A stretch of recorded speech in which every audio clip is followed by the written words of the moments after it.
Thanks for choosing this free Anfield Index podcast. If you'd prefer to listen to this or any of our other shows without adverts, then now's the time to check out Anfield Index Pro. With AI Pro, you can supercharge your entire listening experience. You'll not only get all of our podcasts without the ads, but you'll have them far faster with our quick publish feature available exclusively for subscribers. AI Pro also puts you in the heart of our sound studio, with an option to listen to many of our shows live and interact with the podcasters in real time as the shows are recording. Upgrading couldn't be easier.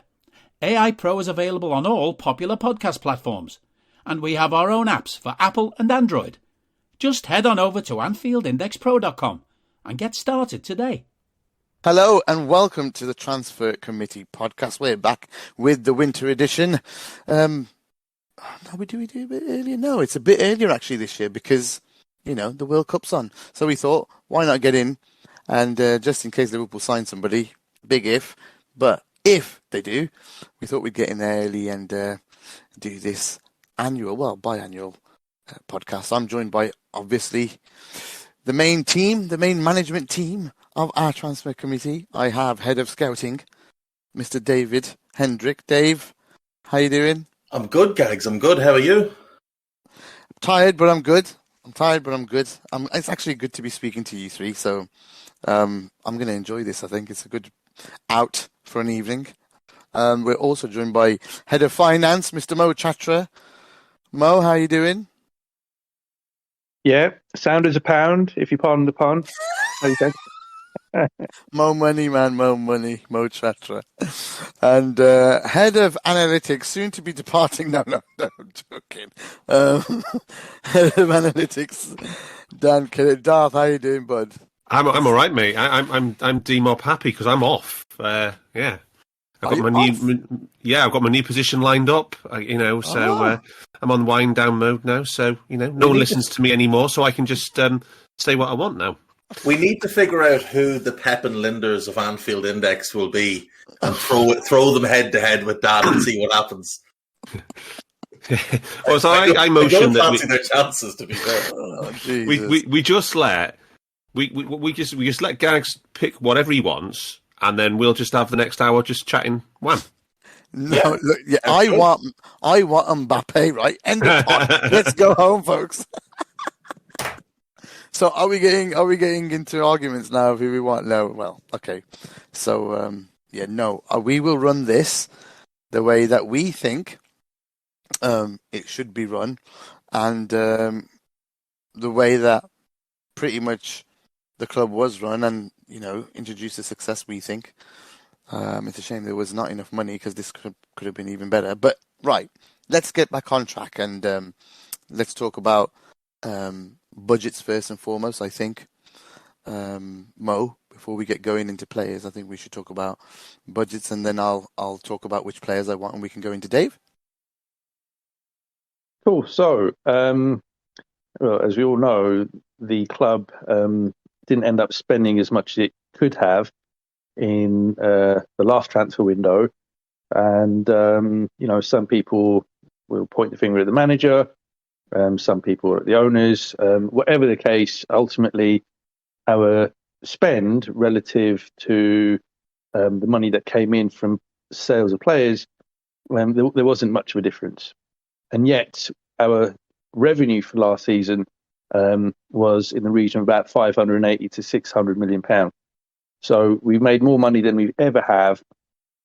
Our spend on previous sales would have been tapering off quite a fair bit over the last 12 to 18 months. No, massively. Yeah. So, therefore, there were sizable funds available in the summer, and obviously that money went unspent largely. So, we have that money to spend, and obviously we are now into a new season where we're generating more money. So on top of that, our position in the table is not what it normally is and what we'd like it to be. We certainly don't want to risk the possibility of missing out on top four and the money that generates. So therefore, we are going all balls to the walls, and we are putting a figure of 150 million available before player sales. So that's 150 million transfer budget before player sales for this window. Yes, and we'll probably add some context to that is because we're factoring in this season's money too. It may not, obviously, well, we're trying to spend it because we want to qualify for Champions League and therefore cement another season of big money. Therefore, kind of that risk. But that risk has to be taken right now. Has to be taken. Otherwise, there's no other window next year. If it's out of the top four, it means, I mean, it's not even, we shouldn't, I don't even want to think about the money coming in then, because then you're really in the doldrums. So, can I just ask Mo, what's the estimated difference between a Champions League campaign and a Europa League campaign? Is it, about 50 million or maybe more? What is it? Well, the gap has been growing. But say, for example, Liverpool got to the, say, semi-finals of the Champions League versus semi-finals of the Europa, it would be 50 to 60 million pounds. Wow. And that's not to even mention the potential effects of that on things like commercial revenue, for example, because if we fail to make top four, potentially there might be one or two sponsorship deals which may be linked to making top four, and even things like shirt sales. The deal we have with Nike, the likelihood is if we don't make top four, we end up in the Europa. Shirt sales are likely to go down, so there are associated consequences of not making top four beyond just the prize money. So that where we are right now, the best way to put it is the Premier League money and all other income is basically paying for the squad and everything, all expenses, right? And the Champions League is the profit. Current deals that we have, that's the way it's working. Approximately. So that's how important the Champions League is, right? No doubt, if they drop out of Champions League, I'm sure these players have it in their contracts that they don't get paid as much as other bonuses, whatever. All those things drop. But so they may be relative in the end. But there's also the fact that you're also then playing in the Europa League, which is a dreadful competition. Yeah, it takes place on Thursday nights and makes it much harder to be competitive in the league once you get past the group stage of the Europa League. So, like, what team has gone the distance in the Europa League while concurrently challenging for the Premier League title? It doesn't happen. It becomes too difficult come the end of the season. Early in the season, you get dumped into a group of garbage teams that you don't care about. You can put out your reserves and beat them. But once you start to get in, once the Champions League teams parachute in and you start to get into the real heavy schedule at the back end of the season, it becomes an absolute nightmare to try and keep your squad balanced. So, for me, if we don't finish top four, we're nearly better off finishing 8th and missing Europe, because I don't want to be in that Conference League nonsense either. I understand the sentiment. I think basically if you get into Europa, it has to be sacrificed. Basically, it has to. Well, the only good thing about the Europa is that the prize at the end of it, if you win it. But yeah, that's it. But yeah, I agree with everything Dave said. Okay, so let's talk about the positions that I would like filled in the squad. So, I mean, what can I say? There's just one, really. That's the main one. There's a couple more, but midfield, please. Blatantly obvious, but the midfield and lots of midfielders. I just want midfielders. Bring me midfielders, David. But we also, before we go to midfielders, we also want, I'm thinking of a young forward, or a forward, and a cheap young defender that's looking really good. Maybe can spend a year on loan somewhere. Even if at the club that they're at, and join the season after. That's a young centre back, because obviously you're looking at Joe Gomez, Matip. You're looking to start moving players on soon. If we can have them straight away, great. But I think a young defender to start, taking over, because I think that's the bit where succession planning and all those things hasn't been happening. We need to start to thinking about players that are young, that are, have got great potential, maybe can spend a year where they are and then join us a year after and bolster us and get those deals done earlier, which I don't think has been done at the moment. So, so that's plenty of midfielders. Let's see how much we can afford, and then a forward and a forward's optional maybe, dependent on price. But then a young defender I would really like, just looking ahead to what's going to come at centre back. Dave, let's go with midfielders first, though. Right. So we play a 3-man midfield generally. Jurgen has obviously tinkered a bit this season, but we spoke when we arranged to do this podcast, and we agreed that we'd look at sticking with the 4-3-3 and going with a 3-man midfield. And all three of our midfield roles have quite unique profiles. The right-sided role is more of an attacking role. The 6 is a holding role. And the other 8, the left-sided role, is a more defensive, controlling role. Now, when Gini Wijnaldum played it, he controlled things by slowing the game or speeding the game up, depending on transition. He sat in next to Fabinho and formed a double pivot and allowed Henderson to bomb forward. Or when it was the Thiago, Fabinho, Gini midfield, Thiago would play kind of in the half space. And it just depends on whether we want a Gini or a Thiago in that left-sided role. And much of that depends on who plays the right-sided role. So we all know that the club are desperate to sign Jude Bellingham. And we're not going to talk about him today because he's not going to be available until the summer.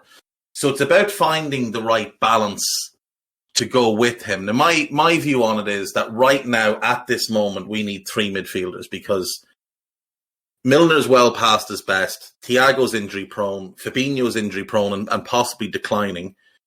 Keita is injury-prone and leaving in the summer. Oxlade-Chamberlain is injury-prone and leaving in the summer. Milner is old and leaving in the summer. Henderson is injury-prone and declined. And Curtis Jones has never shown us that he is capable of being consistently good enough to play in our team. So I would say we need 3, potentially 4, moving forward for the longer term to have a strong midfield group. But if Jude is going to be one of them come summer, there's probably not going to be enough money to buy 3 others and have the all-round midfield you'd like, which would be, say, Jude, 3 others, plus Thiago, plus Fabinho, plus Henderson, and then figure out what to do with Curtis. You know what I want to do, send him out on loan. So let's look at the individual positions first. So the first one I think to look at is the Elliott. Yeah, Harvey Elliott is playing in midfield, but in the same way that Jurgen could stick feathers up his backside and it wouldn't make him a chicken, playing Harvey in midfield won't make him a midfielder. And he is an absolute liability off the ball. Defensively, we are a shambles when Harvey plays the right side of a 3. Part of that is Fabinho's decline. Part of that is Thiago's not the most mobile of players. But it's also just that Elliott is a bit of a headless chicken in that role right now. Now, in 2 to 3 years, maybe. Now he's better as a winger. His better performances have come playing right side of a 4. So I wouldn't be in favour of counting Harvey as a midfield player, but we can. Let's look at the left-sided role first, though, because it is the one that's had the issue. Thiago's injuries, Keita's injuries, not replacing Wijnaldum. We've allowed that position to become a little bit of an issue for us. So I've got 4 players who I think could play that role to a very high level, 3 of whom would play it more similar to Gini, and 1 would be a link between Gini and Thiago. So the one I think is kind of in between Gini and Thiago is Ismail Benacer of AC Milan. Now, he's 25 years of age. He's out of contract in 2024. Good defensively, very good on the ball. Former Arsenal player, was at Arsenal for a couple of years, not long enough to classify as a homegrown player, unfortunately, but has proven himself at AC Milan to be one of the better midfielders in Serie A, has played in the Champions League. He's an experienced international. The knock on him is he's injury prone. And that will be a concern for me because of all the other injury prone players that we have in our squad. Moving to players that I think are more Ginny-esque. Yunus Musa, United States international, former Arsenal academy player, spent 7 years at Arsenal, will classify as a homegrown player when he turns 21 years of age. In the interim, doesn't need to be registered in the squad as part of the 25 because he's an under-21 player. He's been outstanding for Valencia this season. He had a good season last season, a promising year the year before, but this season, under Gattuso, he has been outstanding. Defensively, I think he profiles very, very similar to Ginny. Does all the same type of things. Tracks runners really well, blocks off passing lanes. He's got great timing in his challenges. Doesn't make a ton of challenges because he's very measured in what he does. Very thoughtful player, quite an intelligent player. You don't see him jump out for attempted interceptions and leave big holes in behind him. He's a powerful player. He's got great control of his body, very physical. Like Ginny, he's the type of player you can give the ball to under pressure and he can hold people off, relieve some pressure, slow the game a little bit. But he can also flick the switch the way Ginny could and up the tempo and beat a couple of people with his dribbling. He's one of the better young central midfield dribblers in European football. Are you that person who has everything? The coolest merch and those must-have fan threads? Well, over at our Anfield Index shop, we've gone that extra mile when it comes to pimping up your Liverpool collection. From our popular range of bespoke design t-shirts, sweaters, hoodies and hats, to our signature edition mugs, prints and coasters, all provided with fast worldwide shipping. We have something for every red. We also stock official LFC merchandise and are licensed with the Premier League and UEFA to sell official iron-on shirt badges and sleeve patches. As a listener to this podcast, you can get 10% off everything with coupon code AIPRO10. Just head over to AnfieldIndex.shop or find us on Etsy by searching for Anfield Index. The knock on him I would have is that he's quite rudimentary in his passing, but so was Ginny. Simon would continually update us on how many more touches our goalkeeper would have than Ginny. Ginny's job was off ball. Moose's best work comes off ball. It doesn't show up in the stat sheet. He's not going to blow you away with numbers. But if you've watched him for Valencia or you watched him for the USA, the amount of ground he covers, the amount of intelligent things he does, the amount of defensive help he gives his six, while also always being available to receive a pass, I think he's a very, very intelligent player. Now, there's some discussion over whether he has a buyout clause that's in the 20 millions or a buyout clause that's in the 80 millions. I don't know. We can't find real legitimate sourcing on either. So the price is going to be down to Mo.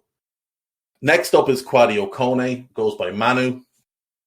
Really dynamic box-to-box midfielder, powerful runner, good ball carrier, a good passer, better passer than Musa, but not anything like a Thiago level passer. Likes to be involved in the game, can be a little bit rash, can be a little bit headstrong at times, but he shows incredible promise as a ball-winning midfielder, and he takes up really smart positions off the ball as well. So I really like him. There's no real negative with him, other than the fact that he can be a little bit undisciplined. But at 21, I'm not really expecting much more. And then there's the most expensive player on this list is Moises Caicedo. Now, this kid has been a phenomenon since coming into the Premier League. He's got 26 Premier League appearances under his belt. Brighton's one-loss record with him in the team is outstanding. He's got 22 Premier League appearances. He makes all the right decisions on and off the ball. He rarely commits fouls. He's a great athlete. He's got pace that you don't expect. He's very similar to Ginny defensively. He's similar enough to Ginny on the ball, but has a bit more about him in terms of he's happy to put his foot on the ball and pick a pass and things like that. The only knock is you have to deal with Brighton, and they're a tough negotiator. So that's not my job. That's down to other people. I think he's the best player on this list, but I would also suggest that he could also be the number 6 that you want to replace Fabinho. So you bring him in to initially play the left side. Do we know if he's played there before, Dave? Yes, he has played there before for both Beerschot and Independiente, and he plays there for Ecuador when they play a 3-man midfield. He has also played in a double pivot, so he's more than capable to do that. It's a role he's going to be really comfortable in. And at his age, he's just turned 21. He can be whatever you want him to be long term as a defensive midfielder, whether it's a defensive box to box type or a sitting midfielder. He will excel at either. This kid is really, really special.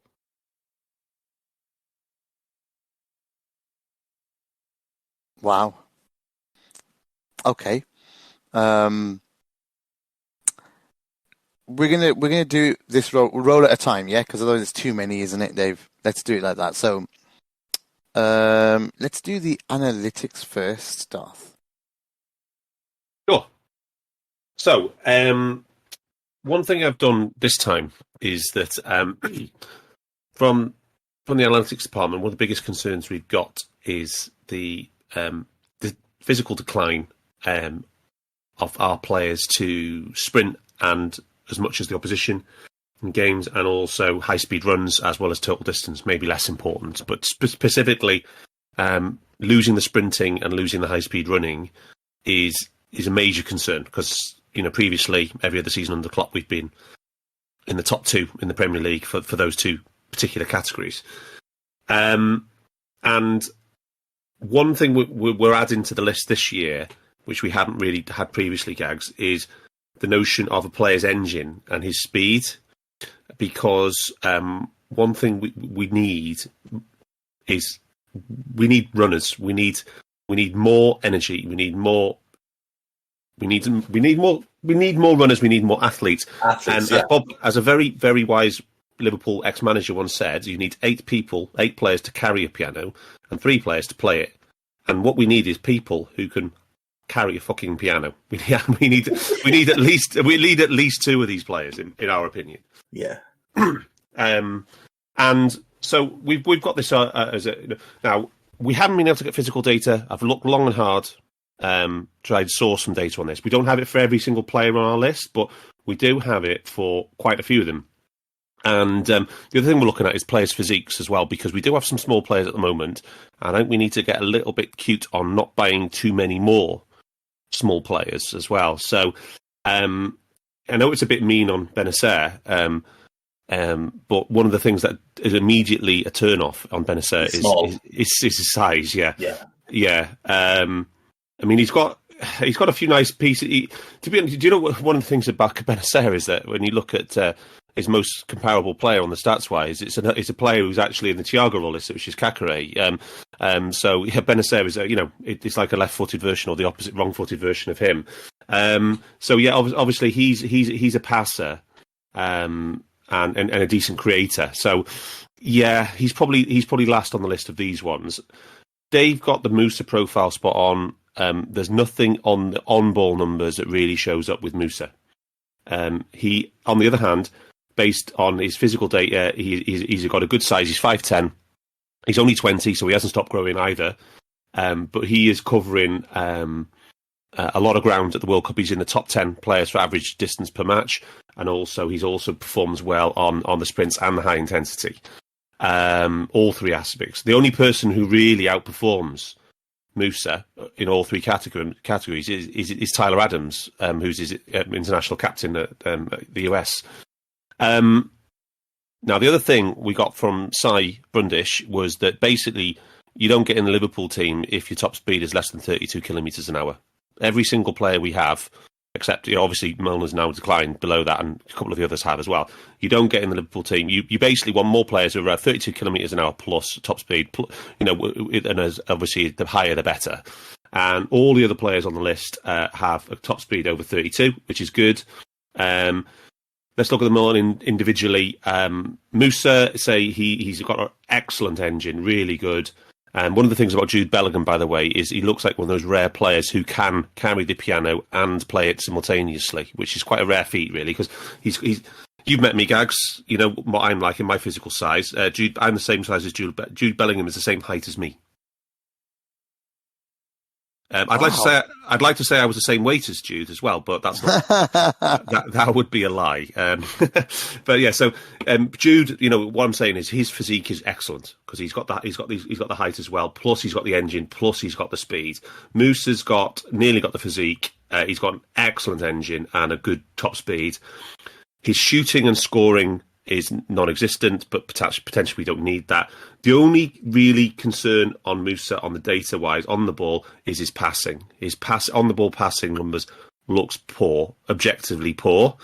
However, on the plus side, his dribbling, it looks pretty phenomenal. He's one of the best dribblers, in terms of what he does and how many he does and how many he completes. In all of Europe, but there's a few others on our lists who are also top dribblers, which is always a nice thing, isn't it, Gags? Because we always talk about the ability of being able to beat a man, especially against low block teams. Yeah, drives the points, the dribblers bring the points. Yeah, Kone is really interesting. He looks like such an all-rounder. He's only 21. He's got a good engine. He's got good physique as well. Slightly bigger than Moody. He's 6 foot Kone already. He's only 21. And he's got good top speed as well. He's got better shooting and scoring than Musa, better passing. He's got good off-ball defending as well.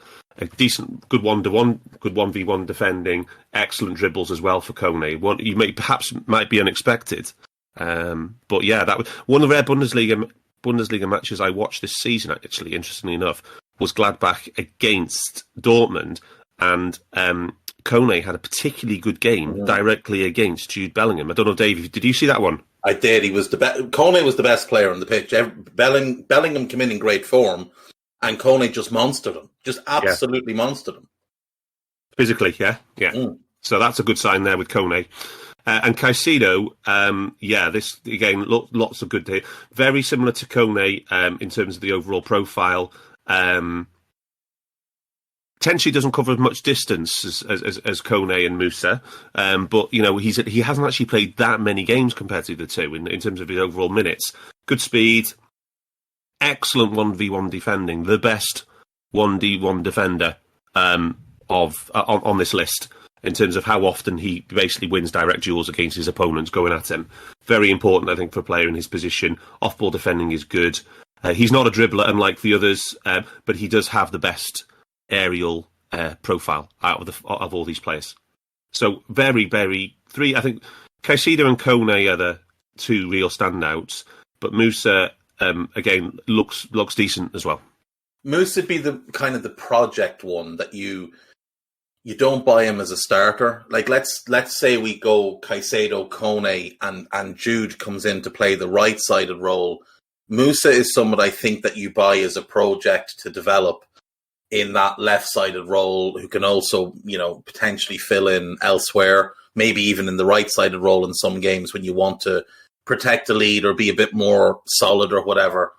But yeah, Kone and Caicedo are definitely the two most polished athletes in the group. Benacer, Dan is exactly right. He is small. He's 5'8", 5'9".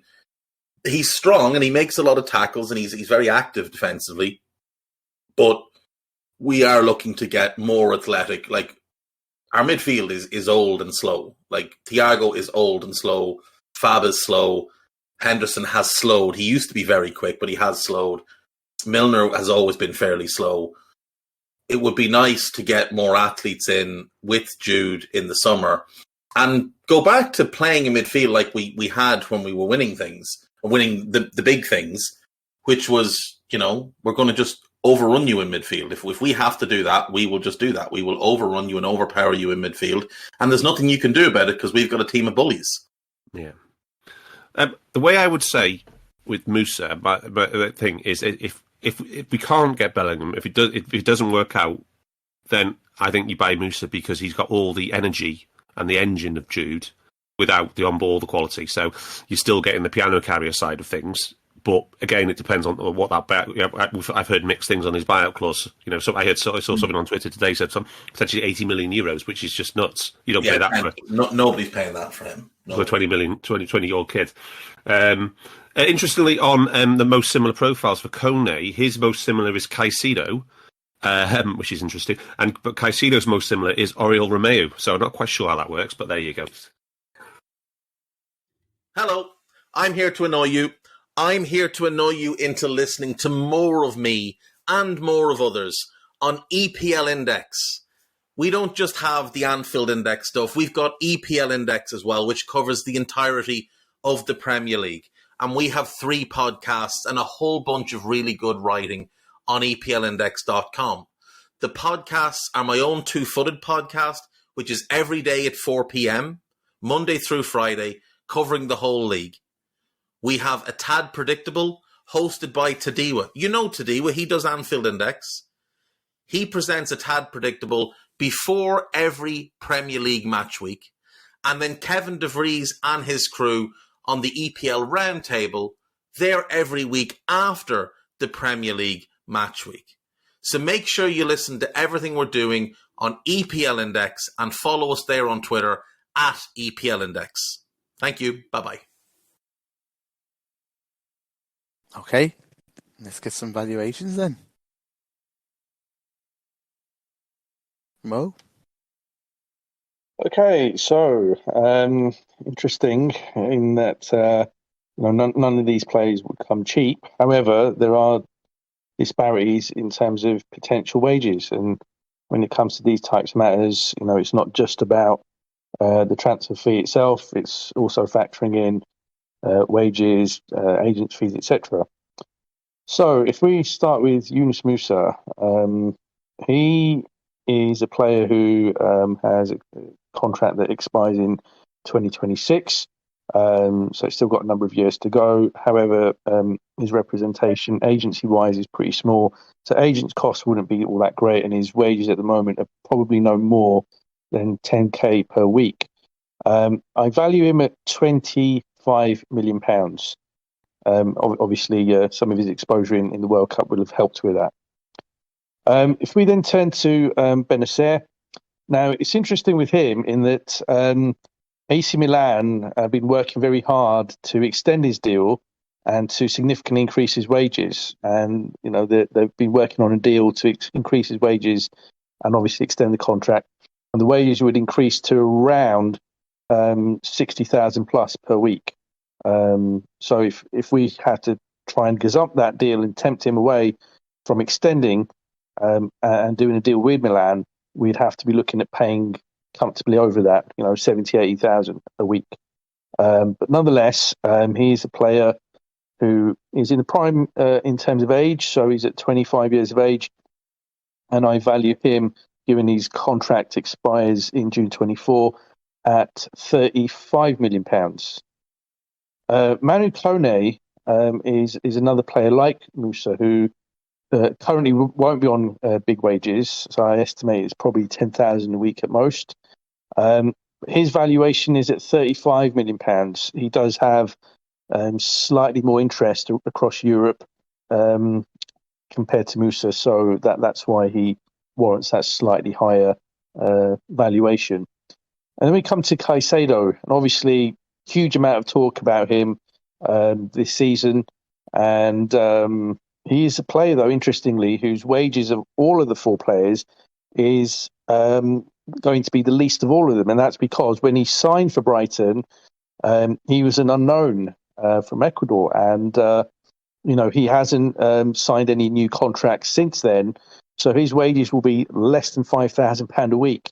So even though, and I'll come on to the transfer fee in a moment, even though the transfer fee may be a fair bit higher than the other players, it's very possible for us to pay a moderate wage to the player compared to somebody like a Benacer who might warrant 70, 80,000 a week.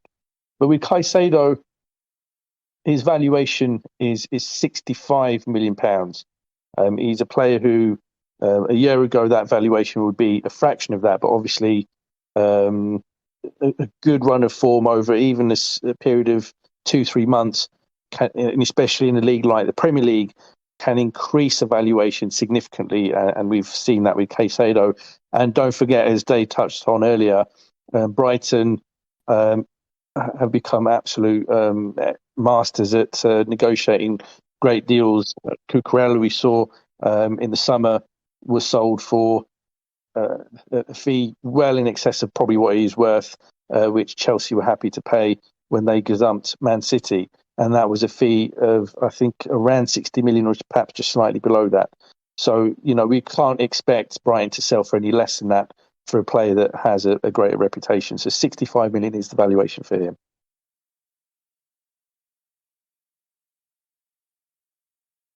Okay. So, decisions to make. I'd like to hear your recommendations first, though. Each of you, who would you recommend? It just quick, it doesn't have to be lengthy. Just maybe the player's name, Dave. Who would you want to have? Of the four, I would go Caicedo. He knows the league. He's proven in the league. He's the easiest fit. Like with any of the others, you're going to have to tweak them ever so slightly. Whereas Caicedo comes in, is day one starter on the left side of midfield. If you want that to be his position, you could shift Thiago to the right until Jude arrives and go Thiago, Fabinho, Caicedo, and you're in business straight away. Kone would take a little bit more work, but he would probably be my second choice. So we're assuming Jude is arriving as well. There's. You've already got him. You've taken him to Blackpool, haven't you, Gags? Bring them to Alton Towers next weekend. Yeah, well, wouldn't the budget be halved if we're going to assume that, though? Yeah. Yeah. So let's hold that. Let's hold that to when we're deciding at the end. Okay. Can you just summarise what the valuations were from just quickly? I'll go through it. 65 Caicedo, 35 million Kone, 35 million Benacer, and 25 million Musa. Okay. With a question mark. So Darth, from the analytics, who would you go for? This is a committee after all, so we all get to push one name. And yeah. I mean, I think Caicedo could be a better player, but if he's twice the valuation of Kone, he's not twice as good a player. So yeah, it's a question. If you need to cut your cloth, if there needs to be a value judgment, then Kone. If you've got the money, then maybe Caicedo is the one. But I don't know which one of you guys is going to have to go and negotiate with Tony Bloom. He's a man who eats other men for breakfast. That's someone else's job. Look, I'm the manager. Mo, who would you recommend? Would you want to save money, or would you want to go and splash the cash? Well, I'm afraid that being the money guy, I'll have to go with the cheaper option. And this is so good. So I would have to go for Kone. I think that he's a player that's certainly impressed in the Bundesliga. His wages would be low, and the fee is significantly below that of Caicedo. And as we've all talked about earlier, we have a big commitment in the summer in one Jude Bellingham, and that deal will not come cheap at all. So we've got to bear that in mind. You own our money, though. Well, yes. We have some assumptions to make at the end of when we choose. So basically, what we're saying is we've got 2 votes for Kone, 1 for Caicedo. Now, obviously, we all desperately want Caicedo, right? Like he's just like Dave's mentioned. He's fitting. He's going to fit in the team, fit in the league. He's already played really well against all the other clubs that we'd be going against too, and it just sounds like a perfect fit. Now, the other side of the coin is we just don't know what's happening with the sale. Nothing's guaranteed. No one's heard for sure when the sale will be. So from our point, at this point in time, we don't know who the people are going to be, whether they're going to have a lot of money or not. There's a whole load of unanswered questions there, and as a committee, we probably we as custodians should make the right decision for the club right now, rather than assuming what's going to happen. I agree, Gags. I think we have to do with the money that we know we've got now and the potential money that we might have in the summer. Yeah, you know, and if we want to bring that forward and spend it now, then that's Yeah, and in the summer, when we know more and we know who, if we've been taken over, then it's balls out, right? Then it's like, fuck this shit, we're going for it. Then we can, then that's when we change tact. And I think it's too early to change the tact. So with that in mind, I think it's definitely Kone. That's probably most realistic, just because we have so many other players that we want to go for or talk about, you know.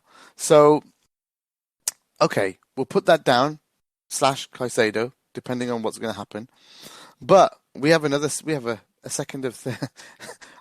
I'm not sure if we're even going to get through all the players today, but yes, let's do the second set, Dave. Okay, so these are more natural number sixes. These are holding midfielders to come in, learn behind Fabinho and whatever else. So the first one on my list is Kefren Turam of Nice, 21-year-old, 6'4", big rangy ball winner. Decent on the ball, not tremendous, but won't make any massive mistakes. He's coming off a season where he did get 4 goals. Plenty of room for development, plenty of room to turn him into whatever you want. There's no real negative about him. He's got plenty of experience now in the French league. He's played for the French under-21s. I think he's got a lot of potential and a lot of the right things that we want. Danilo is next from Palmeiras in Brazil. Very experienced young player who's played a key role in a team that has been the best team in South America for 3 years. He's won 2 Copa Libertadores, in which he was a key player. He won the Brazilian League this year. Their league is just finished. He's added goals to his game incrementally each season. He does normally play in a 2. And he might be a better fit on the left, but his primary position is as a defensive midfielder.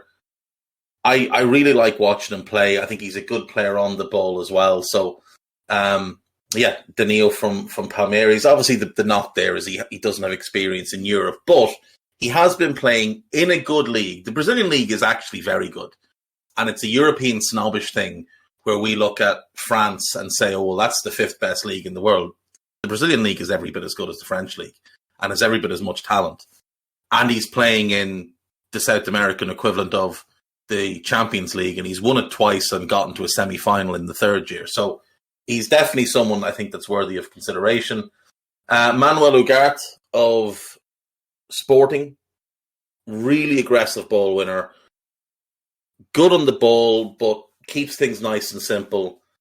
He's the least experienced in terms of top-level action of the 3 I've mentioned so far.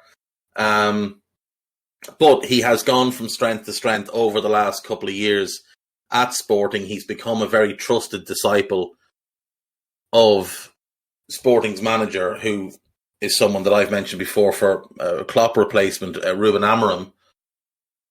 Last season, he was in a squad with both Paulinho, who we've seen come to the league and be great with Fulham, and Matheus Nunes, who's been very good. Well, he was very good for Wolves till they started messing about playing him as a number 10, which is a nonsense.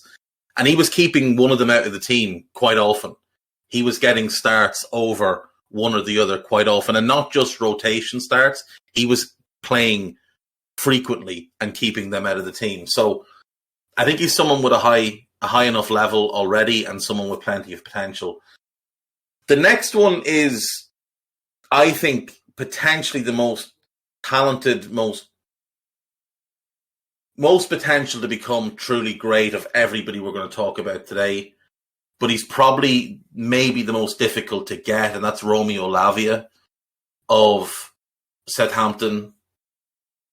Came through the Anderlecht Academy. Man City stole him from there. Spent 2 years at City. Joined Southampton in the summer. He has very little Premier League experience. I think he's played 7 games. But at 18 years of age, he's not just holding his own in the Premier League. He is thriving in the Premier League. He is outperforming players far older with far more experience. He's good on the ball. He can express himself with his passing, happy to take the ball under pressure, decent pace, progressive player, really, really smart defensively, which you just never see in an 18-year-old. You just don't see 18-year-olds who are good enough to play as a number 6 in the Premier League in a midfield 3. And this kid mastered it already. And he's going to go from strength to strength. He's already, this season, one of the better holding midfielders in the league. And he's only played 7 games. So he would be tricky to get, but he might be one to park for the summer if Southampton go down. Now, City do have a buyback clause, but a buyback clause is no use if the player doesn't want to go back there. And City have passed up on buyback clauses that they've put in other players' contracts when they've left previously.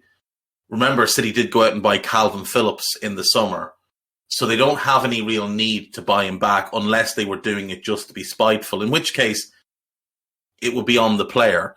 And the 5th player I'd throw in here, and we've already mentioned him, and it's just because he could play this position either, is Caicedo. But focus on these 4 and go from there.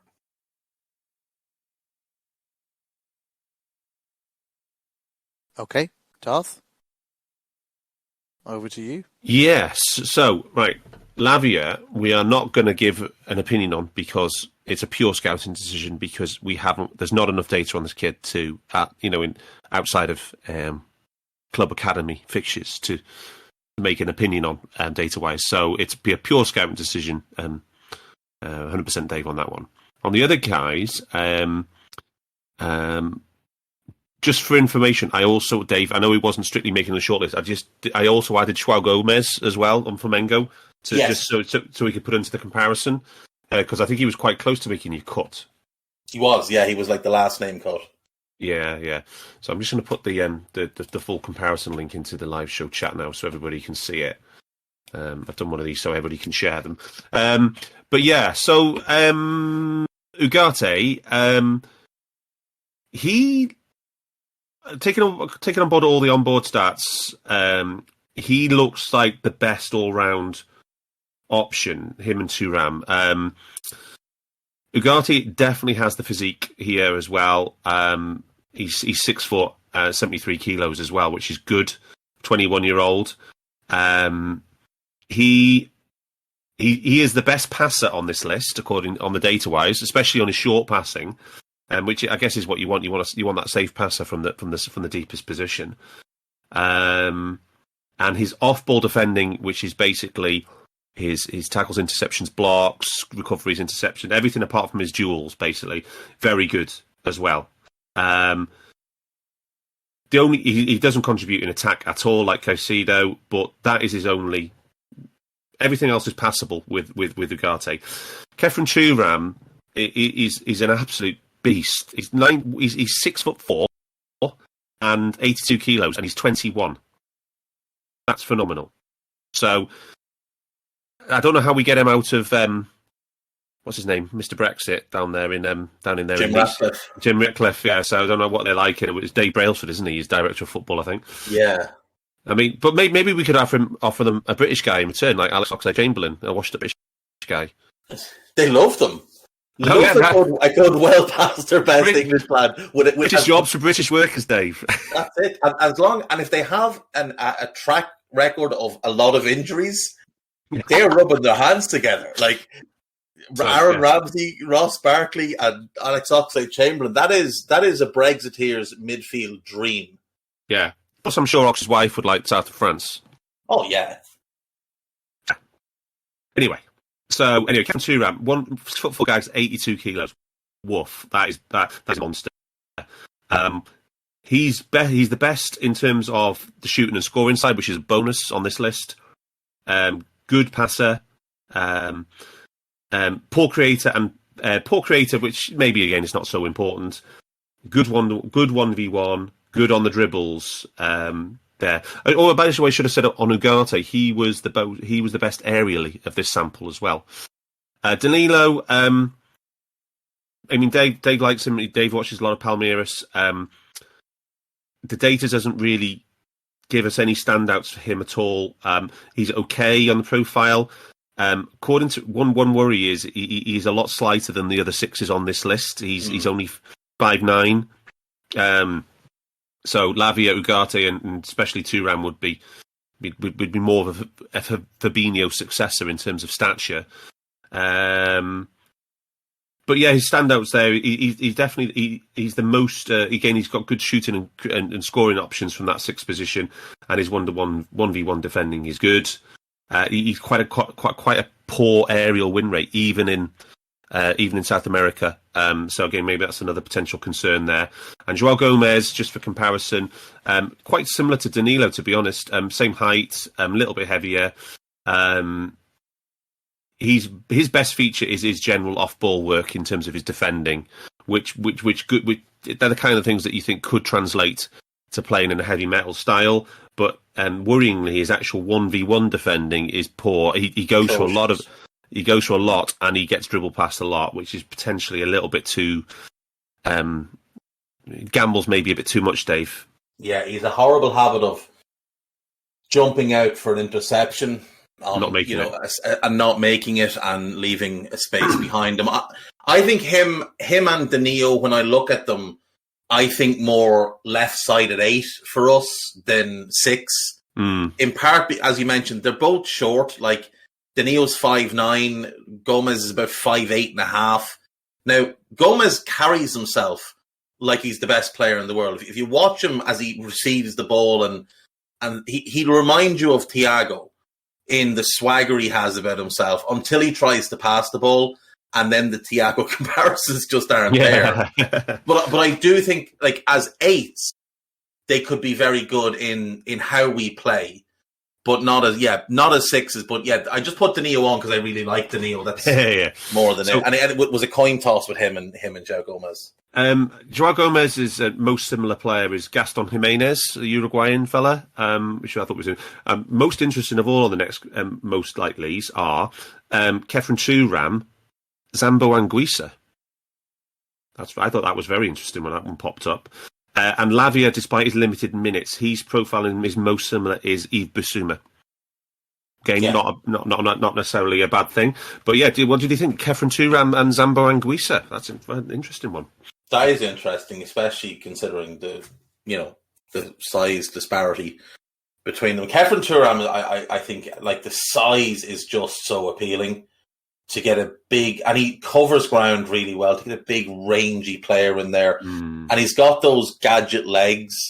Like, he reminds me of a better version of Steven Nzonzi.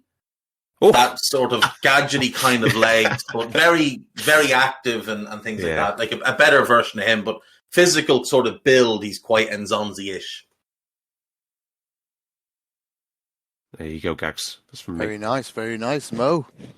Let's get you in. Okay, so valuations-wise, not much fluctuation. So if we start with Danilo, he is a player whose contract ends in December of 26, so 4 years from now.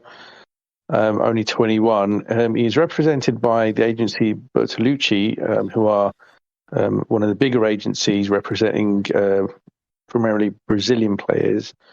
And his valuation is £20 million. Thuram is valued at the same, 20 million as well, though he has currently no representation, so agents fees wise wouldn't be clearly as expensive, and wages wise as well would be able to come in at a reasonable initial weekly wage. Ugarte is a player that is also valued at £20 million. He's represented by one George Mendes, who has no fewer than 3 clients with us at the moment. So in terms of getting a deal done through his representative, that shouldn't be a problem at all. And then finally, Lavia is the player that's valued the most of the 4 at £25 million. He is represented, however, by Elite, who are one of the more up and coming agencies, and they already have the likes of Bukayo Saka and Jadon Sancho on their books. So there is a chance that there might be, a bit of a premium involved in getting the deal done if they are in the mix. But 25 million versus 20 million for the other three. So valuations wise, not much of a difference. Recommendations then, please, Dave. Which one? Thuram's size is very appealing, but I think Ugarte's the best player of the three, and I'm all in favour of signing all the Uruguayan bastards and just building a team of bastards, really. Oh my God. It's a compelling argument, to be fair, Gags. Big, mean bastards. That's what we want. Get everyone sent off. As Dan said, you need lads that will carry a piano, and this fella won't carry the piano. What he'll do is he'll go out and he'll bully other people into carrying the piano for him. It'd be like we have 14 lads on the pitch. He doesn't take nonsense. He doesn't take nonsense at all. Can I just ask a question on Thuram? If he's not represented, how does that work? Is he represented by his parents then, or what? His dad? Yeah, I think his dad is currently handling his career for him. I think his dad is handling Marcus as well, the brother who we'll talk about later. Marcus was, I want to say, with Mino, but then obviously Mino passed away and he moved to a company called Sport Cover, where he's sort of one of the main attractions to be had. They're not an agency I'm familiar with, but they do have a couple of good players. Seiko Fofana, Michi Batshuayi, Sofiane Boufal. So they've got a decent stable of players. But I think Lilian Thuram is handling Kefren's career at the moment for him. Okay. One of the other things also is the homegrown player issue, because we are at the moment featuring 16 non-homegrown players, and we are allowed a maximum of 17. And one of the appealing things about Lavia is the fact that, correct me if I'm wrong, Dave, but he would meet that rule because I think he has played. At the point at which he reaches obviously 21, he would have played 3 seasons or more for English clubs. Yeah, I mean, look, Lavia is the one. If I could pick, Lavia is definitely the one I would want, because I just think the upside with him is outrageous. I think if you're looking at someone that could become the very best in the game at their position, I do think it's him. And the fact that he doesn't count against the quota either way for the next 3 years is a big feature. It's an appealing feature. Now, it might mean you have to overpay to get him in January, but he's certainly, for me, the type of player I'd overpay for.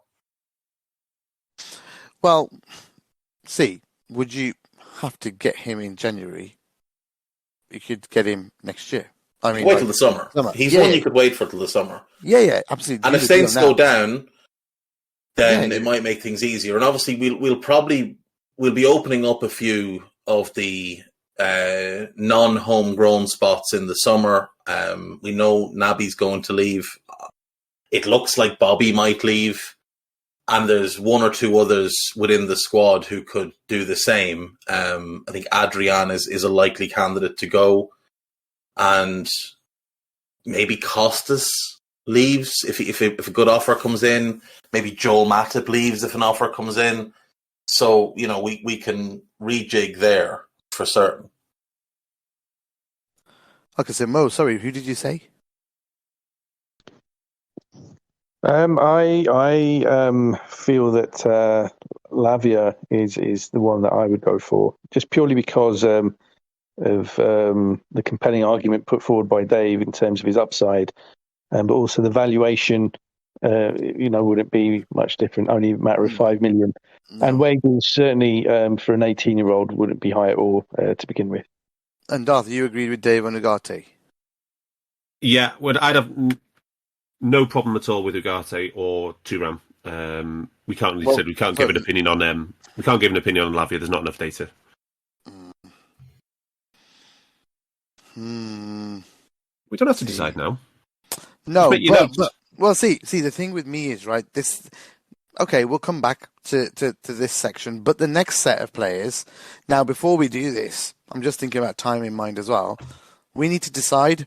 This is the point to decide, because it's Jude or one of these. In my book. I agree. Yeah. I agree. And like the thing is, if you go Jude, you just re-sign Thiago or extend Thiago on maybe a 2-year deal. Yeah. And minimise how much he plays. And I think you don't need to buy. These players are players I tagged as Thiago replacements. And just to give the listeners a run through of who they are. Alexis McAllister, obviously at Brighton.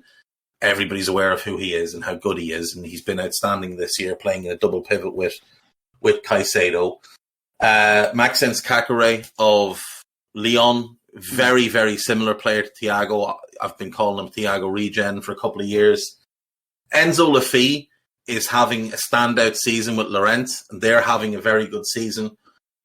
He can do a bit of everything. Now, he is very small, is the bit. Now, so is Kakare. They're small and light, whereas at least with Alexis, he's short, but he's stocky. And then there's Enzo Fernandez. And if it were me, I would sign him over Jude. If the price was the same, I would sign him over Jude. When the price is going to be Enzo at 75 to 80 million or Jude at 110 million, I think it becomes a no-brainer. But as we know, the analytics department has been marginalised by the coaching department, and they are obsessed with Jude. So that means these players are it's probably irrelevant putting them forward. Yes, I completely agree. I think that Jude is the one that the management team is now obsessed about. It's the project for the next 10 years. Dan, we stole some of our analysts and recruitment people off Manchester City. Could you get in touch with them and tell them to tell City to, up the bid for Jude and steal him away so that we can just take Enzo Fernandez instead? I know they kept the back doors open on their systems and we carried on using our logins after we left, but even that loophole was closed eventually, unfortunately. That's a shame. It's a shame. Here's the question. How does Jude, if you were buying from an analytical point, yeah, would you go to £110 million of the King's currency for Jude Bellingham? Yeah. Before you say that, I actually think it's going to be around that with add-ons, though. I don't think it'll be. I think people are inflating it massively because once. So what are you thinking? Like 90 plus add-ons or 95 plus add-ons? I'm thinking like 85 plus add-ons. £85 million. Yeah, 85 million pounds plus add-ons. I think there's a pot of money that hasn't been spent, and I think that's literally earmarked for a player that we already knew we were getting. And personally, I think if the player makes a decision, the price just plummets. Like if the player says it's only one team I'm going to. And the way that he's hanging out with just 2 Liverpool players at the moment, only 2 players, and like this, everybody else is in the squad too, but he's sticking with 2 players. Is he sticking with them, or are they're sticking with him? They're sticking with him. But Dave, it has to be mutual, right? You can't keep someone out of. I don't know. Jordan Henderson seems like the type of fellow who'd be quite persistent. You might tell him to go away. You might just not listen. To be honest, he's speaking very highly of the guy as well, and and that shows you that the kid. I mean, he's 19, and he's got such a level head on him, Jude.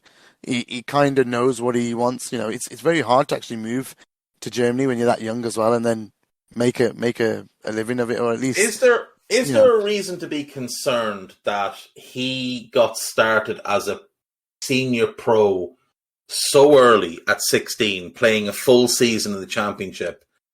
I think is this year 3 at Dortmund? I'm almost certain it is. That's why I think getting him now is the key, because you get the next 6 years.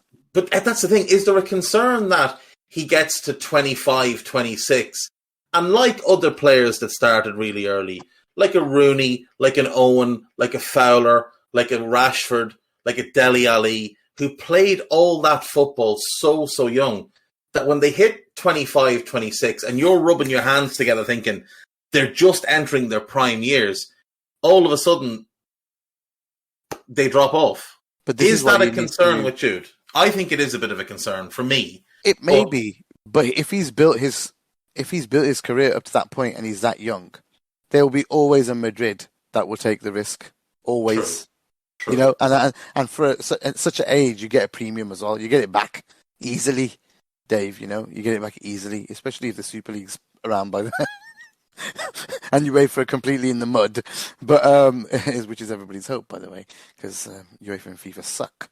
But yeah, between the four of us, we need to just you know. Gags, So right, Bellingham. I tried to rate.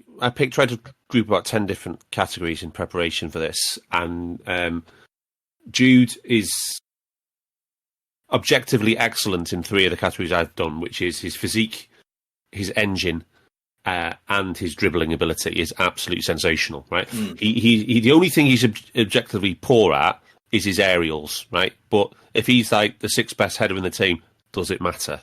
You know, no, it doesn't. His speed is excellent. Is good. It's always good. His shooting, scoring is good. His creation is good. And then his passing and his off-ball defending and his 1v1 defending are all okay compared to other midfielders.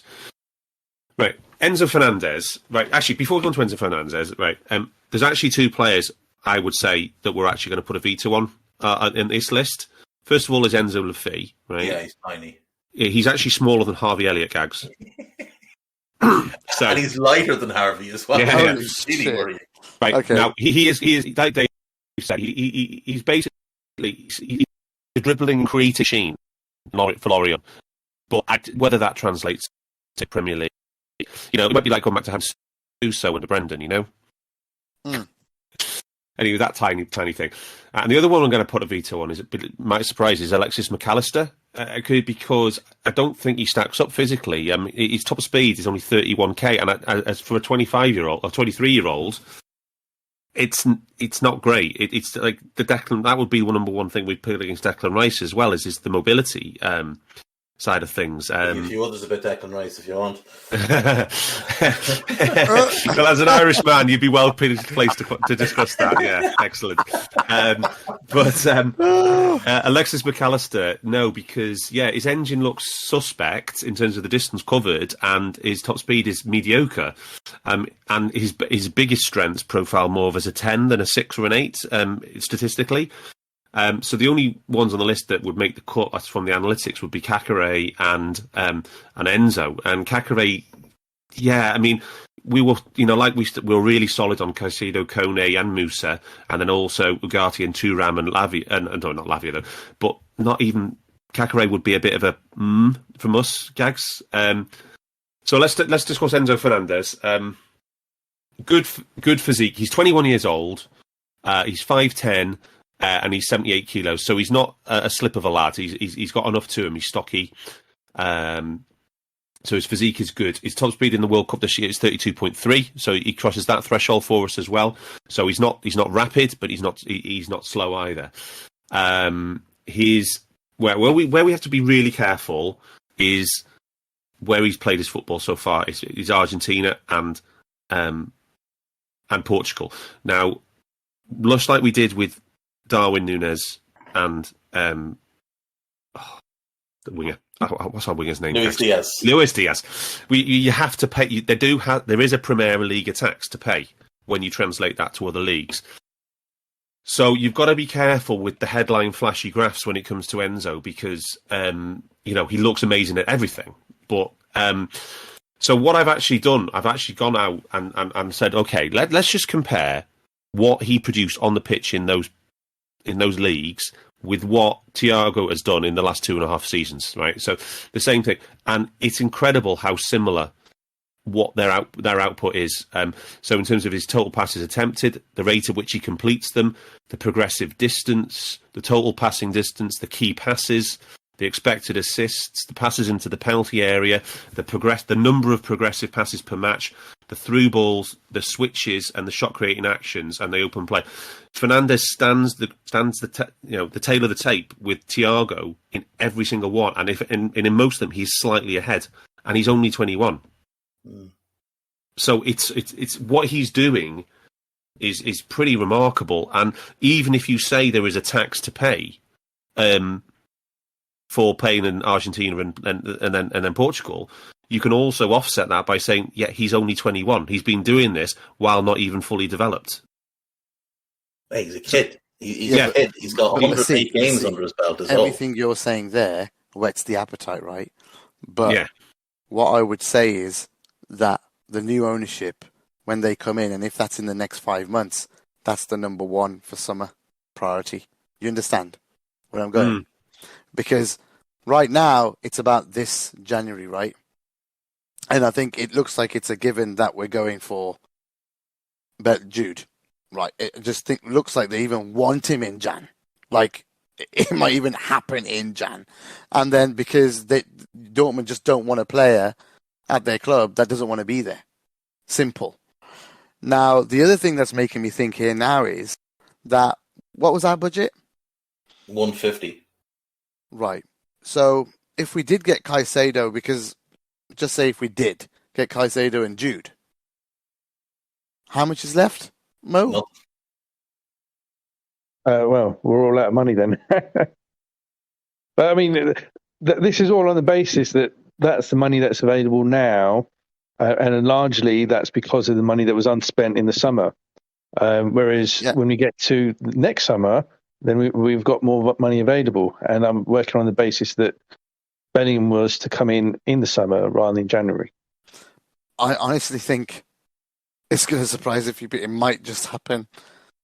It might just happen early, because I don't think they want to keep someone who's going to be gone, who's just looking away. They've got their own Champions League games. They might want to spend the money in January themselves. But point is, I think as a balance, they fit the team better.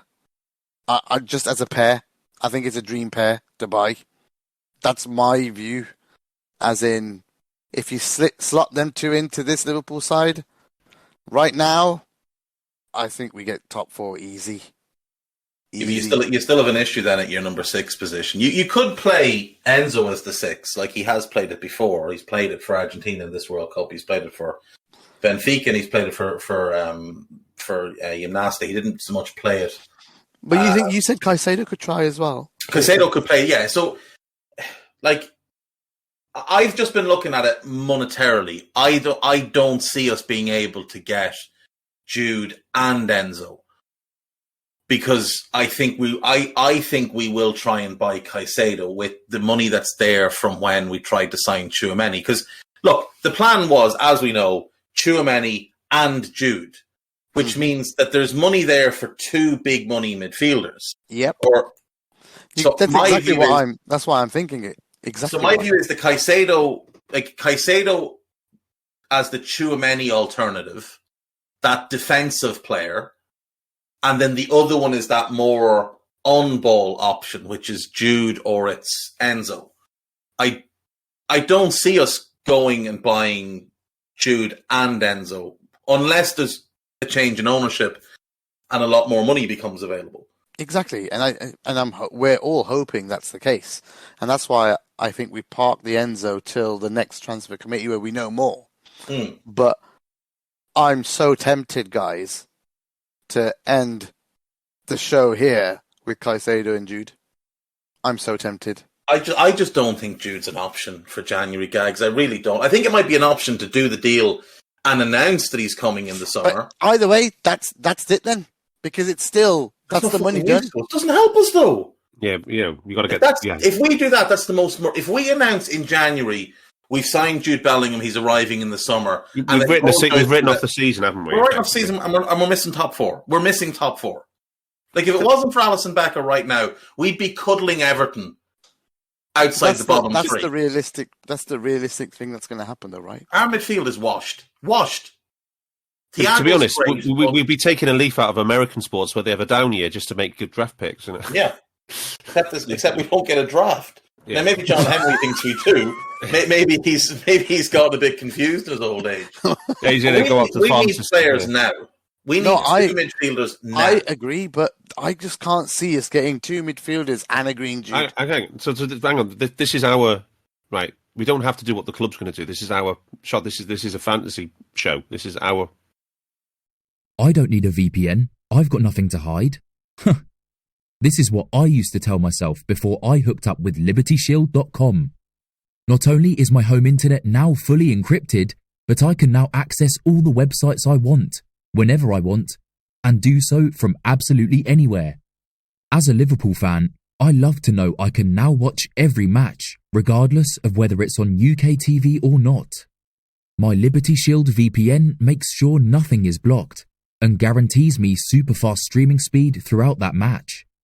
You can get connected right now with their software package, which includes a 48-hour no-obligation free trial and instant access to their apps for Apple, Android, Fire TV, PC, Mac, and Android TV. Or go a step further like I have and get one of their pre-configured VPN routers. These small but powerful devices allow you to easily connect every device in your home to VPN, making it the perfect solution for smart TVs, mag boxes, and games consoles. Visit LibertyShield.com today and use coupon code AIVPN25 to get 25% off at checkout. Yeah, I know. Follow I would Liverpool like in to, reality. Yeah, but I would like to follow as much as possible. Yeah, but the realistic thing is that we signed Jude in the summer. Jude in January is a pipe dream. The realistic thing is what's going to happen. They're going to sign Jude Bellingham and Cody Gakpo and blow all the budget on those two. And then it doesn't really solve many of the underlying problems. No, it doesn't solve. So, but what we got to do is we got to say, well, Okay. we think the club aren't doing it as well as they used mate, to. I'm not agreeing to Gakpo. I'll tell you that now. Linda's wants him. Anyway, we'll move. Like the thing is, as well, we have to remember is that this squad has been badly managed for the last couple of years in terms of the age profile. I agree. It's been allowed to get far too old, and it's created far too many holes for FSG to fix in one summer, which is part of why they want out, because they know how much it's going to cost to fix this squad now. Like, Klopp has sentimentally held on to players for far too long. He's overruled the former sporting director on player contracts, which is a big part of why that sporting director left. And we haven't had enough money to spend. We haven't injected enough money. Like, 1 or 2 extra signings over the last 3 years. And I'm not talking about a Jude Bellingham. I'm talking about a Quadio Kone. And Enzo Fernandez, when he was going in the summer for 18 million. A Caicedo when he was 5 million. Like, those type of risk signings could have made so much more of a difference. And they are players that the analytics department of this club have put forward. Okay. You know what? Let's do this. Let's talk forwards only now. That's what we're cutting it down. We're cutting the list down. The defence is going to have to move. We can come back and make a decision on the midfield. We've got, I think, 4 or 5 that we've said. Yeah. There's loads of players. We can push Enzo and Jude to the summer and just forget about them for now. Let's look at the forward players. We didn't get the valuation on Fernandes, actually. I was 75 million. Mo has 75. I'd imagine 75 and add-ons, because I think his buyout's like 110. But the World Cup tax is going to be massive on him. Yeah, so that's why you leave it till the summer. So, Mo, just quickly give those valuations, because we didn't come to you for those 4. Yeah, sure. Okay, so in terms of those valuations, I've got McAllister at 35, Kakare at 20, Lafitte at 15, and then Enzo at 75. Though, as Dave was alluding to, the buyout fee, the buyout clause is 120 million euros, which is just over 100 million pounds. Though I do think that Benfica would be willing to negotiate if an offer close to that buyout fee was proposed by a potential suitor. So, yeah, I think 75 million, but with each passing game in the World Cup, that valuation only seems to increase. So what might be 75 million this week, maybe 85 million next week. That's fair. Considering Argentina looked like they had no hope in the World Cup, put him in and all of a sudden looked like a contender. Okay. Well, you know what, Dave? Let's we'll keep the defenders for next year as well. Just looking at money, if we're going to get 2 midfielders, and looks like we might end up getting a forward as well. Let's talk forwards. Okay, well, I'll just quickly give my defender list so everybody's aware of who I suggested. So Zeno de Bast is one at Anderlecht, 19-year-old, really, really promising. Another Belgian, Noah Mbamba at Club Brugge, hugely promising, hugely promising. Only 17, turns 18 in January. Just two to keep an eye on as Belgium rebuild. Those two might well become big stars for them. Giorgio Scalvini, who's at Atalanta, he's established himself as first choice this season and played quite a bit last season as well. Big centre-back, 6'4", dominant, would be the type at 18, turns 19, I think, on Monday, who you could bring in as a long-term Virgil successor, perhaps. And Ilya Zarbani, who's just a player I like, he's at Dynamo Kiev, 6'2", 20 years of age, aggressive, front-footed defender. He's just another one to keep an eye on. Anyway, on to the forwards. This is a bit of a... Because we're looking at bargains, because we're looking at, say, a fifth or sixth forward here, you know, if we think Mo, Darwin, Diaz as the starters, plus Jota as the fourth, and then this guy might be the fifth or sixth, depending on what happens with Bobby, depending on what happens with Carvalho in his development, Kate Gordon, his development, etc., etc. So, the first on the list I've got is Cody Gakpo, largely because he is being linked in the press. I'm not the biggest Gakpo fan, I have to say. He's a good player, and he's having a tremendous year. He had a great year last year as well. He reminds me of a less talented Marcus Rashford. He's best off the left wing, cutting inside. He's very quick. He's a good dribbler. He can play off the right. He can play through the middle, but it's not as good. He's had a decent World Cup in terms of goals, but his performances have been a bit up and down. He's a good player, but I think he's getting an awful lot of hype, and there's a lot of clubs interested, and I think his price is going to go too high. I also think the Linders comments have been taken out of context, because that conversation Linders was having was, by all accounts, about the national team. So when he said he's the missing link, I believe Linders was talking about the Dutch national team rather than for us, but neither here nor there. Cody Gakpo is the first player I have on the list. Next up, I have Facundo Torres, young Uruguayan winger, 22, plays for Orlando City. He's unique in that he's a left-footed left winger, which you don't see a whole lot of anymore in this age where every young winger is just allowed to play on the opposite flank so that they can forget about, you know, the things wingers are meant to do, beating their man and providing crosses to their forward players. This lad is really good 1v1, really good crosser of the ball. He's not been with Orlando a whole lot of time, about a year maybe.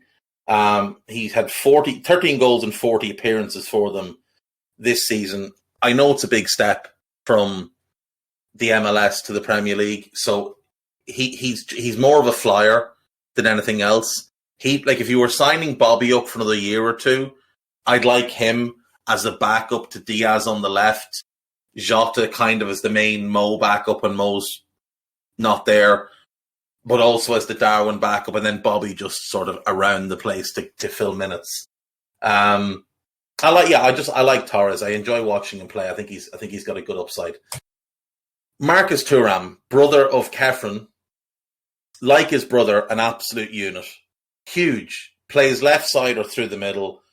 Quick, direct, little bit limited technically, but knows how to score goals, is currently having the best goal-scoring season of his career after a bad year last year, but Gladbach were awful last year, so I wouldn't put too much of that on him. He's just a consistently good player, and I think there's some value in him because he's out of contract in the summer, so the value will be low. He's probably going to be looking for decent enough wages, but I wonder if Gladbach are open to doing a cheap deal in January. You could even do the thing where you sign him to a pre-contract and then go to them and say, look, we'll take him now for 7-8 million, whatever. And then the last one on the list is we've been doing this for years, and I genuinely never thought I'd put this fella on one of my lists. But Wilf Zaha has really grown on me over the last 18 months since Vieira turned up at Crystal Palace. I think he's developed as an all-round player. I think he's now much more of a team player than he used to be. He is older, he is 30, but can play all across the front line, scores goals, creates goals, works his ass off every single game. He really has improved as a player in the last 18 months, which doesn't normally happen when players are 28, 29.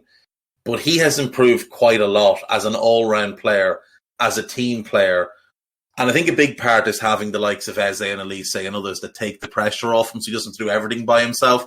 But he is capable of doing everything by himself, which we've also seen at Palace. But he's having a tremendous season. He's also at a contract in the summer. He has talked about wanting to move to one of the bigger teams in England. And I think if you had him and Diaz as your left-sided options, and he can also play central or on the right, you could let Bobby go. Homegrown, obviously, so it does help, but his age counts against him. And I know a lot of people aren't overly keen. Big wave to Sam Maguire. Okay, Darth. Yes, so where to start with these? Right, okay. So the first thing that we did was we saw the shortlist, which included Cody Gakpo. So we added Christopher Nkunku because the current prices, there is virtually a cigarette paper between the two, which is quite frankly absurd. If you're going to spend that much money on Cody Gakpo, you buy Christopher Nkunku, who is an objectively a better player. Plus, you don't have to worry about the Eredivisie tax.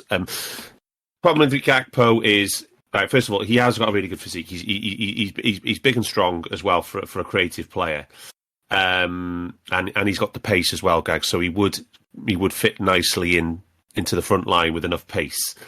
However, his off-ball work is extremely suspect in terms of he looks like he. Could he play heavy?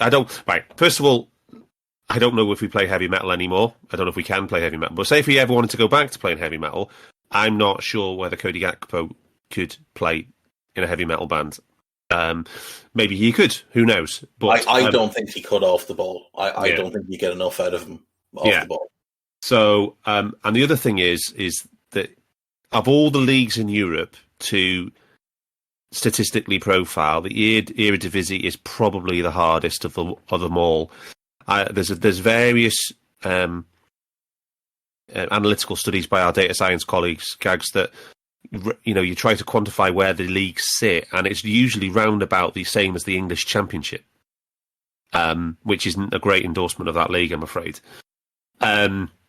So for every one thing I also did on the comparison, which I've shared in the live show chat, is I put in a player who racked up very similar numbers to Cody Gakpo in the Eredivisie about 5 years ago, and he was on our shortlist for this committee pod, and that was Hirving Lozano. And I think Lozano was on our shortlist twice. We never went for him, but he was on the shortlist because his numbers were good.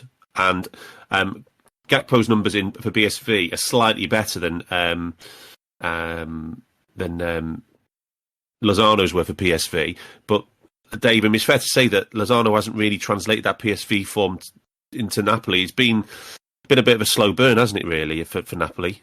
Yeah, it has. I mean, his off-ball work for Napoli is important. It's one of the reasons he gets in the team. His second season at Napoli was really good. He got 15 goals, I think. But the other seasons, it's been, 5 and 6. And I think this season he's got 4, so maybe he's on track for about 8 to 10. But no, he hasn't translated it well to Serie A at all. Yeah. And another good one recently, we were linked with him last summer, I think, was Daniel Malin, and he's been a bit of a disappointment as well since moving out the Eredivisie as well, right? Yeah, he's been a disaster for Borussia Dortmund. Yeah. So, yeah, it's really hard, the Eredivisie Gags. So, at that price, he's still well clear, I'm afraid. Will Zaha, 30 years old, he's on about he's on 140k a week at Palace. Yeah, wow. I can't. This would be the opposite of a Moneyball signing in our view. There's some things to like about his game in terms of the numbers, but not enough, I don't think, to do it. Christopher Nkunku is on the list because he is just pretty much great at everything. He's one of those few players you look at their statistical profiles and you think, wow, there's basically nothing he's not good at for a forward. Do you know who his most similar profile is? Most similar player is on his profile, Gags? Does anybody know? It used to be Bobby, didn't it? No, it's Kylian Mbappe. Really? What? Do you believe in Bundesliga tax, though? Yeah, there is a Bundesliga tax, yeah. But Because- Bundesliga tax. But it's less than the Premier League Less tax. than Eredivisie. Yeah. And definitely less than the Eredivisie tax, yeah. But Gags, Marcus Thuram, this is old school. This is a Liverpool 2017-18 target. This is outstanding profile. Just right in. You know how we like really, really, really fast players, right? Darwin Núñez is the fastest speed in the Premier League this season, 36.6 kilometres an hour. Mo Salah had the joint highest top speed in the Premier League last year, 36.5 kilometres an hour. It was Adama Traore the year before, same as 36.5. Marcus Thuram in the Bundesliga was clocked 35.7 kilometres an hour, as well as being 6'3" and 78 kilos. And as Dave said, his most similar profile is Victor Osimhen of Napoli, who is an absolute monster as well. Plus, so he's got the speed, he's got the engine, he's got the physique, he's got the shooting and the scoring. His off-ball work is okay. He doesn't look like he's a passenger there, and his dribbling is good. For his contract situation, guys, this is a must-sign player. Yeah. I'd love to see a picture of their mother, the Thuram brothers, because Lillian was only 6 foot and he wasn't a big unit. But the two boys are massive. They're just giants, like.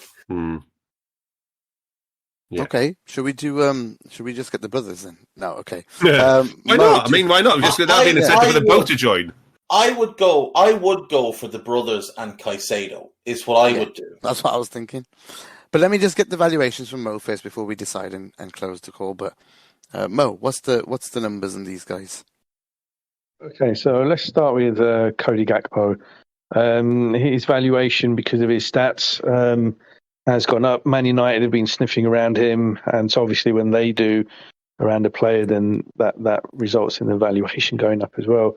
But we're looking at around 50 million. I think that's what PSV would be looking to sell him for. Whether he's worth that, obviously, we'll come on to in a moment.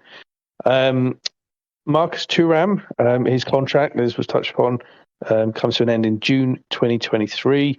So only 6 months left, and therefore he should be available at a snip. Relatively speaking, I value him therefore at £15 million. Obviously, if he had 2 or 3 years on his contract, that valuation would be significantly more. His wages, though, are around 50,000 a week. So clearly, he is a player who's 25 years of age, established, proven. He would be looking at 80,000 plus, I would imagine, in terms of weekly wage to start off with. Gakpo, probably similar, even though obviously his wages at PSV would be obviously a fraction of that right now.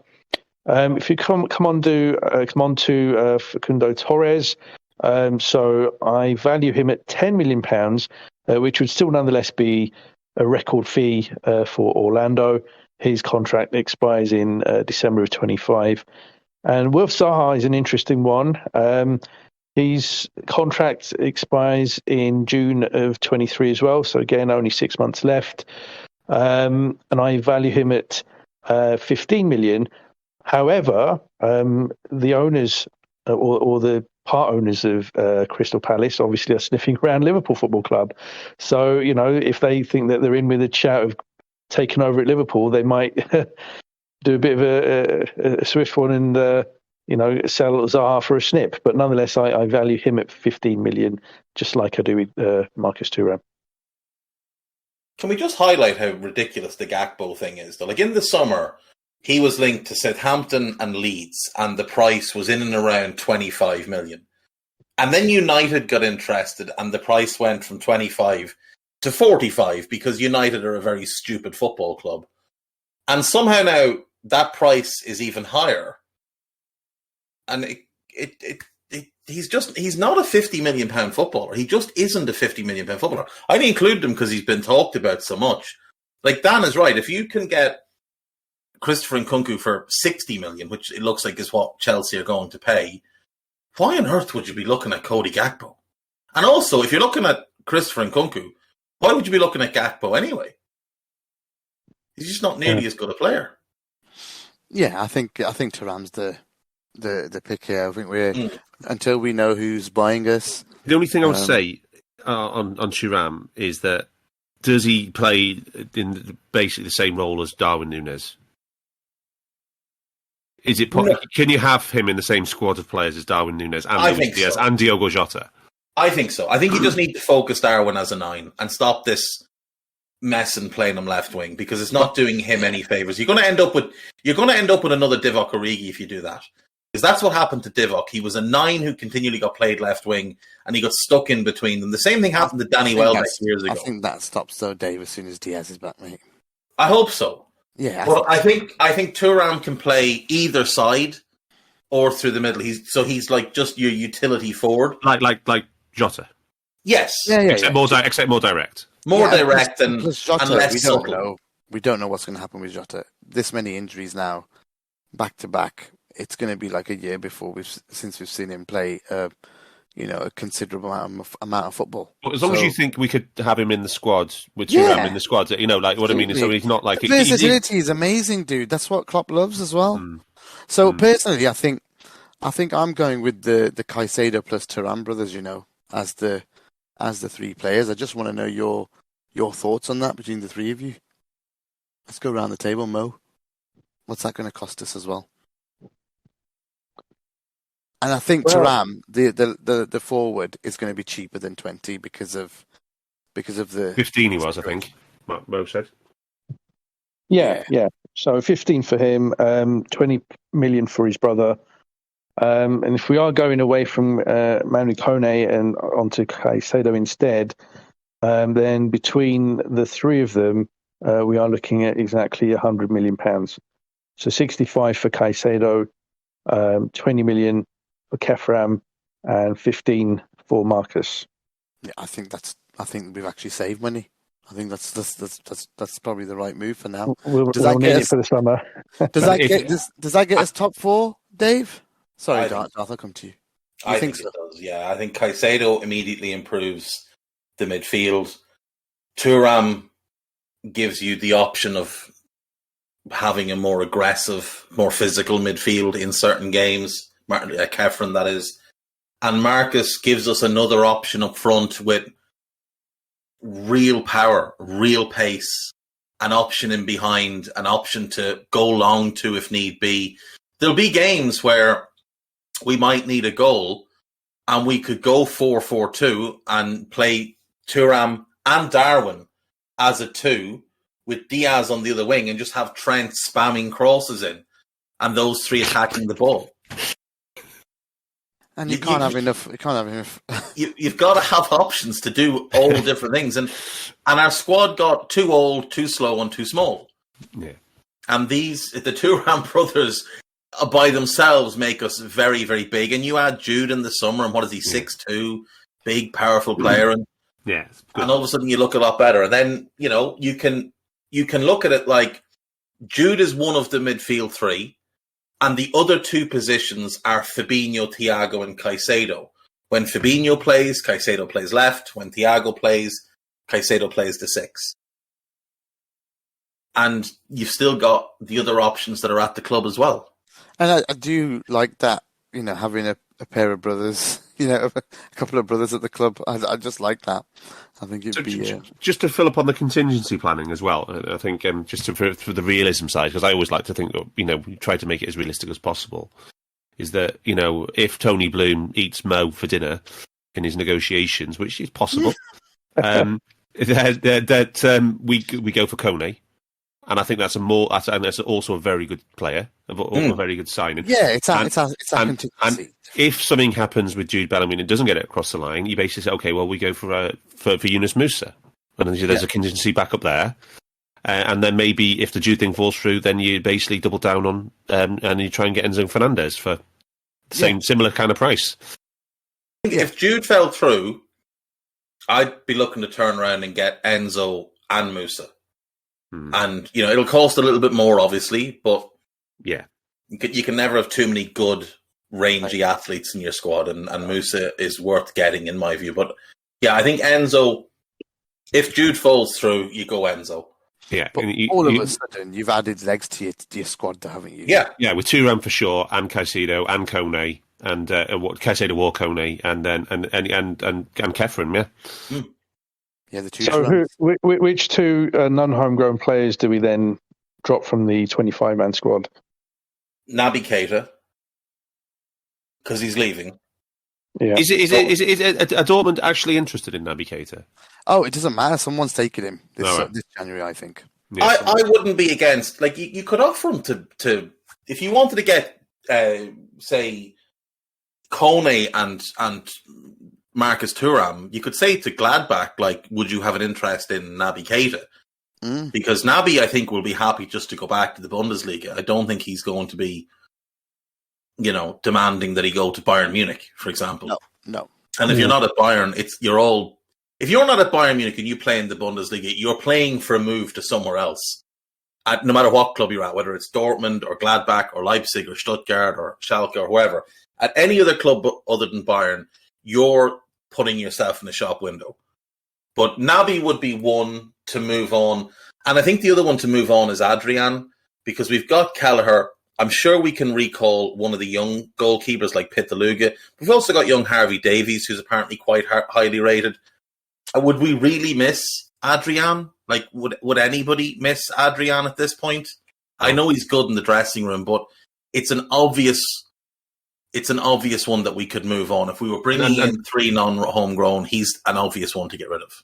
And we've also effectively made up the decision on the Bobby contract because we're signing Marcus Thuram. Yeah, we're not offering Bobby a contract, so he leaves in the summer.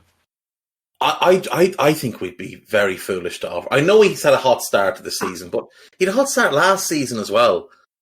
And surely we learn from the mistakes, the sentimental mistakes of re-upping players that have had their day. I think we've two more years of Henderson to come after this one on a horrible contract, and Bobby's not taking much of a pay cut, if any, and he's on about $200,000 a week to begin with. Yeah, it's a silly move if that happens. Well, we are not doing it. A committee of our own committee, and we are not renewing Bobby. Nope, and people will be upset about that. Sorry about that. But we are signing. Honest to God, Thuram is a Liverpool 17-18 signing.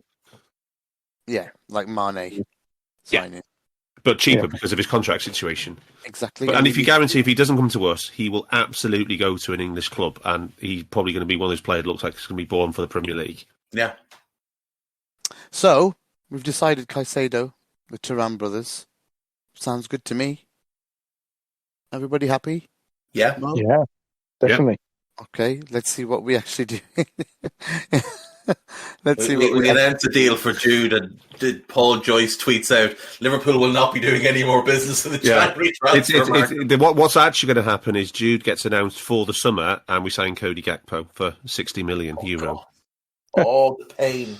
Oh my God! Again, I would be after someone's head. Yeah, I think our days as a top side would be numbered after that. Yeah, it would be. We will agree that the transfer committee pod is disbanding. It becomes the Gags Tandon pod. Yeah.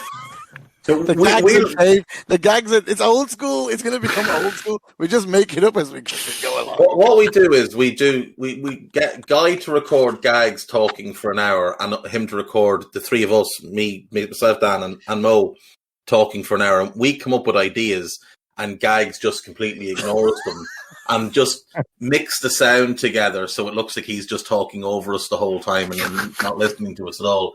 And we'll get someone. Patrick. Patrick is Dutch, I think. Get Patrick yappering in the background in Gags' ear about Cody Gakpo. And Del, if you suggest Memphis Depay again, I'm having you banned from Discord. No, we're not going to sign Memphis Depay ever. Dirty Del. Oh, for fuck's sake, Dirty Del. Anyway, right. I just want to say a massive thank you to these guys. They put in all the effort on this show every time we do this, so thank you, Dave. Darth and Mo. Really appreciate it. If you have any comments on the players that we've picked, and obviously we've debated a little bit here and gone round the houses and made some assumptions. But yeah, please do let us know, whether it's on Twitter or in Discord. And if you haven't joined Discord, where have you been? AnfieldIndex.com/Discord. Come and join us. And if you're a subscriber, you should definitely be there, because we've just done this live there as well. But yeah, it was nice to be back. A very long pod. But yeah, an enjoyable chat with you guys. And hopefully I'll be in another pod very soon. But you'll be hearing from these guys, I'm sure, next week. So hopefully Mo's on a money talk soon. But the other two, yeah, they'll be under pressure. And Dave's daily World Cup pod starting again tomorrow, is it? It hasn't stopped, Gags. We've done every single day. Every day, bloody hell. And we will continue to do every day. Until the cup's done. And then the Daily Red will return and we'll get back into doing games. So basically, Dave just pods every day, folks. Every day. Every day. And we're thankful for it. Thank you, Dave. Right. That's it. I need to figure out how to shut off the recording, because literally it's been so long since I've done it. But here we go. Please tell me it's recorded, Gags. I couldn't take it if it has 2 hours recorded. Right. Good. Thank you so much again, guys. Appreciate it. Thank you for listening, folks. Up the Reds. We hope you enjoyed listening to this Anfield Index show. Please be sure to subscribe to our channel so future podcasts find their way to your device automatically. There's nothing quite like fan engagement, and we'd love to know what you think of anything discussed on this show. The best way to get in touch is over on our free Discord community, where both podcasters and listeners debate the hottest LFC topics 24/7. Sign up free now at AnfieldIndex.com/Discord. You won't regret it. You can also follow us on Twitter at Anfield Index, and find us on Facebook by searching for Anfield Index. Oh, and before you go, we'd love it if you could leave us a 5-star review on your favourite podcast app. It only takes a couple of seconds, and it means the world to the people who create these free shows.